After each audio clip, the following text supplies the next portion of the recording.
All right, so today we're here at the Added Progress Show with the guys at EPS. We're here with Joe Hess right now. We're going to go over what we're standing in. Joe's going to tell us everything we need to know about what we're in, how this is built, and all that fun stuff. All right, so we got a post frame barn here, attached to this SIP panel building. So this is essentially, could be a mini barn dominium if you want to think of it that way. We do a lot of barn dominiums with the shop or the garage attached to the SIP, and this is SIP and this is post frame. Yeah. So this could be your garage area, which wouldn't be insulated, but you could do it, out of SIPs if you wanted to. But just tell us a little bit about this. You guys. Ours is a have little your own bit trusses, different. All that, yeah. Yep. EPS manufactures all the structural components of your post frame building, just like we do on the structural insulated panel.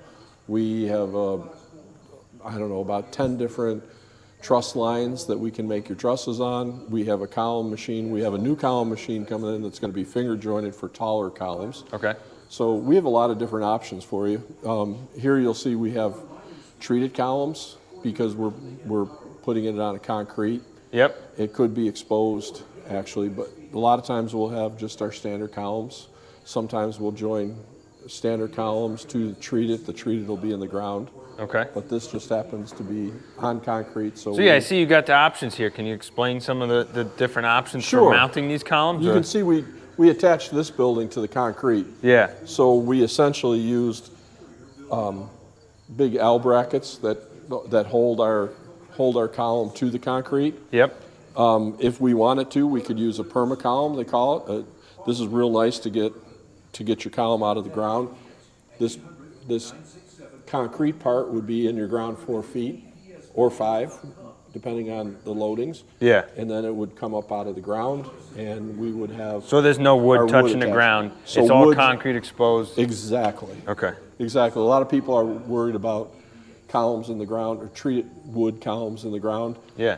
We actually have a 50-year warranty on the treated columns in the ground. Okay. But if you're afraid of that and you're worried that over time you might have an issue or you're in a really wet area, we would suggest you go with a perma column. Now, I'm curious, who supplies the perma column? Is this an already poured?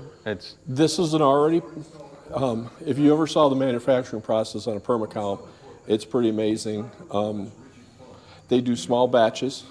They have a 5,000 PSI tensile strength concrete that they use. Yeah. That's kept at high humidity, 100% humidity for about 2 weeks, I think, to cure, because concrete needs the moisture to cure. Yeah. It wants to dry out slow. Okay.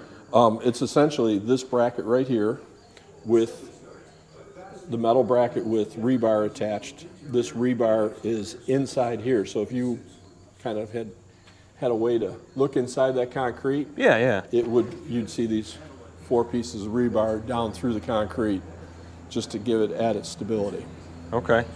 So this is an option if you were going to pour a wall and you wanted to put this in. You could just set that in there. Yeah, it's a wet set. Yeah. Just like that, but it's in your concrete. And then you could also have the options here of a few different things if you want to attach after the fact. Okay. It's what we did here. So that one right there, that's anchored into the concrete through the sill plate. The ones that we put in here, we had the concrete was already poured. It's a monolithic slab that we're on here, so all the way around the outside of the concrete, we have a haunch built in. A haunch built in, okay. To account for the engineering and the snow loads and wind loads. Yeah. And then our columns, we've drilled in where our columns are, and we've anchored those lag bolts into the concrete with adhesive. Awesome. All right, so what else? I'm curious, the bird screen, does that come with the building or no? Yes. It does, okay. Yes. Just in case you might have some birds that find their way in.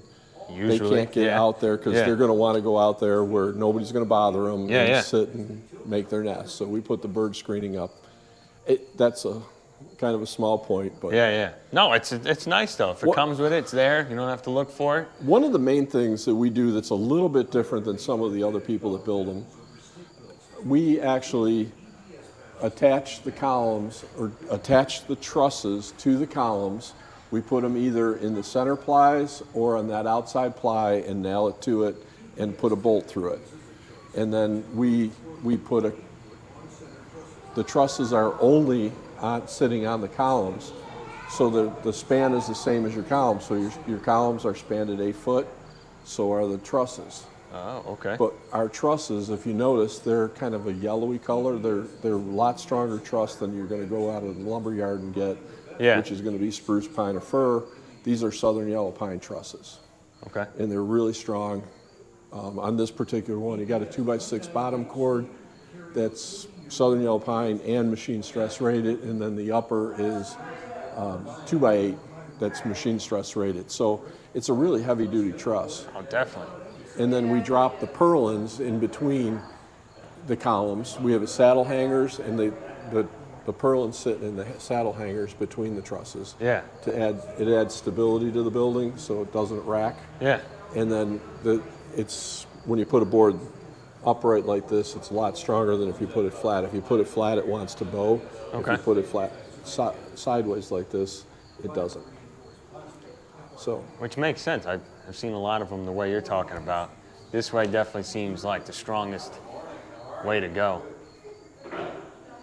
It makes the truss, like if you're doing a horse barn, a riding arena or something, it's really amazing the feel in there. Instead of having a truss every 2 feet or every 4 feet even, these are 8 foot. It makes you feel a lot more open and airy. You know? And there's a lot of different options. We have a sliding door on this particular job. The sliding door allows us to go all the way up to the bottom cord of the truss. Okay. If you had an overhead door here, you'd have to allow for a foot or two for your track. Yeah. So we opted for a sliding door here. It's not always your best option. In the winter, if you get snow clogged in here, you're gonna have a hard time opening this guy where overhead door just goes up. Oh yeah. You can get the automatic openers on the overhead door. Yeah. But the sliding door is nice if you have a farm situation. So. Yeah. Open whole side of the building up. You got it. All right, Joe. Well, I appreciate it. All right. Thank you for the little tour Thanks. here and helping us out. Thanks for coming by. Yep, no problem. If you'd like to know more about EPS Buildings and SIPs and post frames, you can visit PCSstructures.com in the link in the description below, or you can visit EPS Buildings as well to get more information and get in contact with somebody that can help you out. We can also help them out, but